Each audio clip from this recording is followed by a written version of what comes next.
And then lastly, for today's episode, we got next on our team profile, we got the Dallas Mavericks, who, in my opinion, could be a sleeper, not for winning the championship, but a sleeper team to make some serious noise during these upcoming playoffs. So, Erwin, what do you think are their chances of staying in the playoffs as a 7th seed? Their chances of winning a championship, and what do you think of the team overall? Okay, to make the playoffs, I give them a 95% chance of making the playoffs. Okay. Championship-wise, I think this is the first time that we disagree on this. I think the Mavericks, depending on who they get in round one, they could be a dark horse for possibly going deep in the playoffs. It really depends. I give them an 18% chance of winning the championship.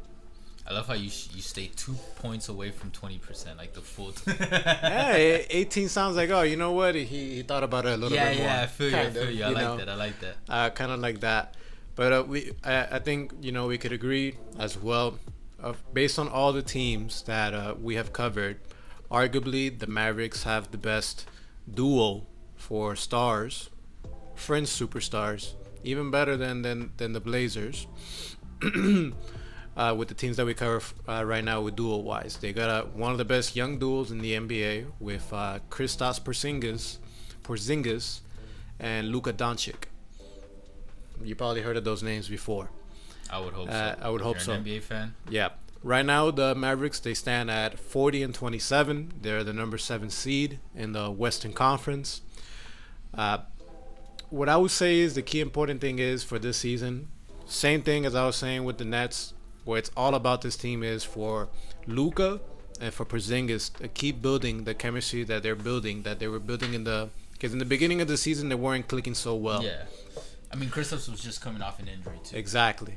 But I believe once Porzingis shifted, if I'm not mistaken, he shifted to the center position, that's when things really started clicking for the Mavericks. Yeah.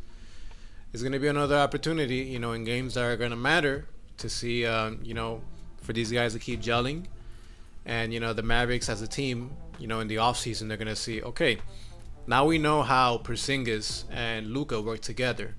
Based on what we know, what is going to be a third piece, a third star that is going to gel really good at them, so we can jump over the hump.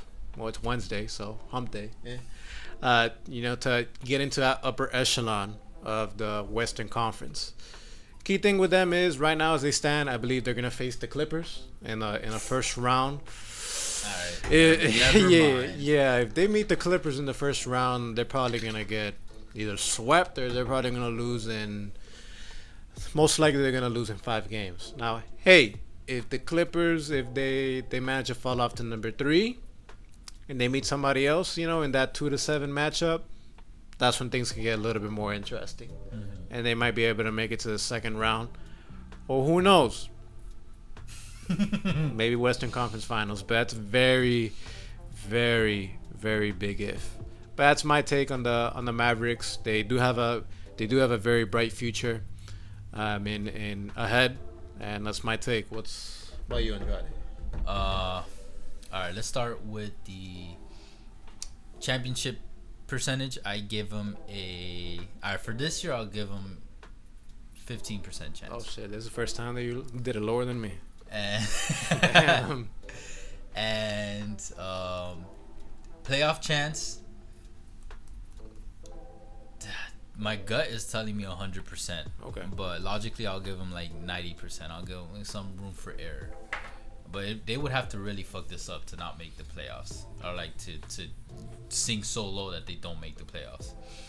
But overall, as a team, I agree. I think they could be a sleeper in this NBA pandemic tournament. I actually thought they were a sleeper before the whole coronavirus thing happened. I thought into the season that all they had to do was make the playoffs, and with the proper seeding, kind of like what happened with the Blazers last year, like if things worked out, I could see them making it into the Western Conference Finals, or at the very least though, overall, I see them as a second round playoff team. I think that's where they're at right now.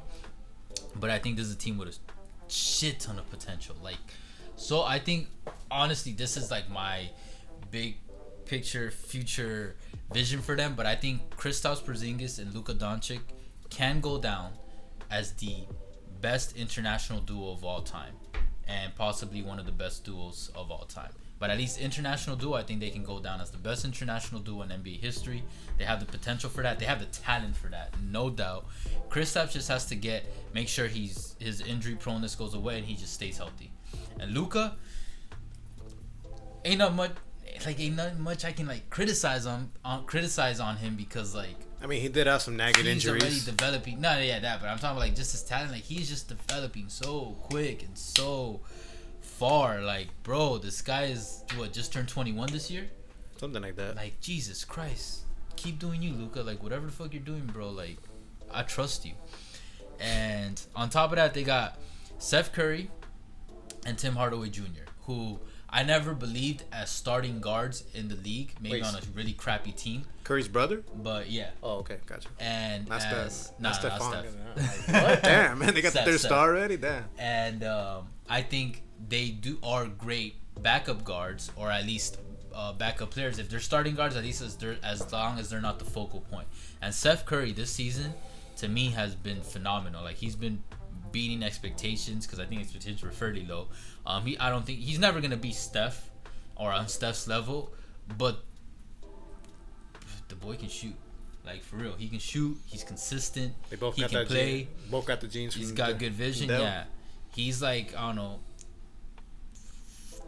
40% of what Steph Curry is, which is still a good amount.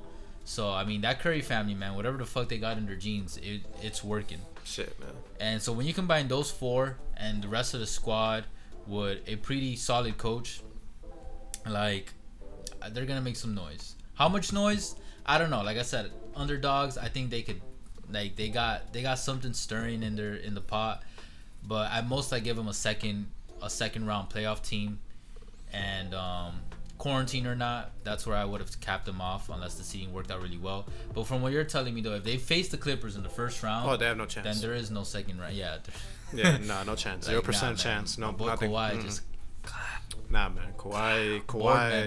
Boardman. Kawhi's gonna take away your soul. Yeah, for real. Gonna take LeBron's soul soon too. I don't know about that. Spoiler alert. Nah. But Kings winning. Kings winning. Kings winning his fourth chip. But yeah, that's where I leave it at that. Luka, if you're watching this, just know that I believe in you. I trust in you. I've been shouting out all these players who are never gonna run into these videos, but you never know. Kristaps, keep doing you, bro. I think people sleep on Kristaps. In my opinion, they sleep on Kristaps. They've been sleeping on him since he got drafted. Yeah, true that. Man, they're booing him. Like, his talent, but it's also his mindset. Like, that guy has an attitude. Like, you can't fuck with him. Like, if you ever watch his interviews, he has that mentality, almost like that killer mentality, like Kobe-esque type shit. You know what I mean? And I don't know how much Luka has it, because Luka just always presents himself as this really nice guy and shit. But yeah, that's my take on the Mavericks. We'll talk more about them later, because as you can see, they're a team that I can rant on, because I actually look forward to them. Even though it's fuck the Mavericks, as a Heat fan for the rest of my life, like that rivalry will always stick with me. You know what I mean? I mean, we faced them twice in the final. You don't really care? I don't know, man. We faced them twice. This ball talk deep, man. I love all teams equally. Oh, yeah? Yeah. Yeah? I mean, I'll judge all teams equally, but I got love for one team and a little bit of love of other teams when they like stand out to me. Now, hey, Bradley Beal, if you're listening to this, make up your damn mind. No, Bradley Beal. No, actually, no. We'll talk about it when we get to the Heat I mean team Giannis. profiles, My bad. Giannis. Yeah. Make up your damn mind. Giannis 2021 coming to the Miami Heat. Exactly. We've been calling it since... We called the Toronto Raptors championship. Since 2015, I was saying Giannis would... No, I'm just kidding. Whoa, 2015. whoa, I know, right? No. Since he got drafted by the Bucks, I was saying that he would come to Miami. Yo, fam, tell me the winning lottery numbers. I got you. But all right, that's our take on this. What's the next four teams we got? Next four teams, damn, it's gonna be interesting. We got from the East. It's only getting better and better. Yes, sir. We got the 76ers, and we got the what's left of the Indiana Pacers. It's a shame. And we have the Rockets in the West, and we have the Thunder be exciting. in the West as well. I'm more excited for the Rockets, and I'm more excited for the 76ers. Even though I don't want to get on them. Hey, Embiid might come to Miami too. Wait too. to talk about them because it's definitely got a strong opinion on that organization as a whole and their overrated players. All right. Ben Simmons. And a little bit of Embiid. Nah, I fuck with Embiid. And I do too, but this, all right. You know what it is? It's Ball Talk Deep. We're gonna cut ourselves short before we start already this next episode. And yeah, just anything you guys have that you guys want to see us do, let us know in the comments. It's dope to see that you guys are enjoying the team profiles. The engagement, the views have been dope, and yeah, we'll just keep rolling them out. We got a few teams. We got half the league left of the 22, and yeah, moving forward, you'll see where it is. Any last words you got for the viewers?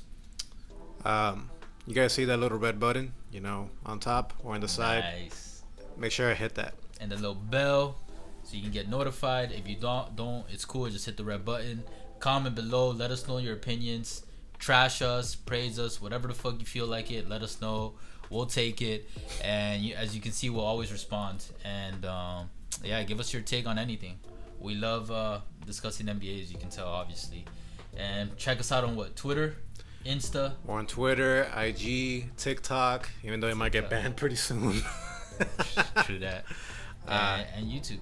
And YouTube. And LinkedIn. No, I'm just kidding. Could you imagine? We are at LinkedIn. No, we're definitely not. And yeah, guys, until next time, take care.